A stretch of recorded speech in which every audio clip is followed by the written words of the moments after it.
What we're doing here, we're fixing to start a spotlight line. Obviously it's 30 minutes after sunset, so it's good and dark. It's been dark for 15-20 minutes. Here it is in the middle of September and it's 8:41 p.m. We're in Central Texas. We're going to start a spotlight line. Obviously you need 2 good quality spotlights. You don't want to use the big 1 million candle power because the deer won't look at it. These are small 200,000 candle power. Those work great.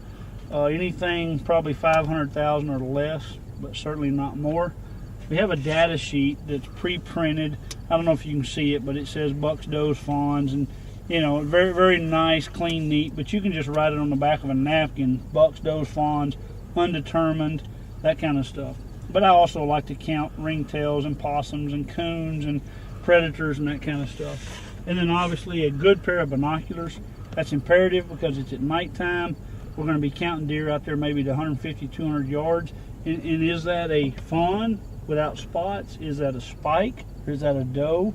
And if it's a buck, does he have 8 points, 10 points? So a good pair of quality binoculars is critical.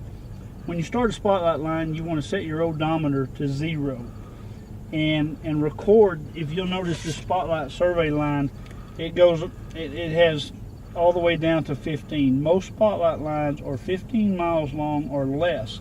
So as we go through this line, this predetermined line that we've already laid out and calculated, I'm going to mark what I see where I see it. So if I go, you know, between 0 and 1 mile, I'm going to mark the animal I see within that first mile, with a second mile, third mile. That will show me where these animals are located about on the ranch. The ranch we're on tonight's about 4,000 acres. It's not all created equal, no ranch is. So at the end of the day, I can see where the ranch or where the deer herd is kind of congregated. Therefore, I know where to address my harvest pressure. So set your odometer to 0, take your binoculars, take your spotlights, and record not only the deer, but where on the line that you see the deer.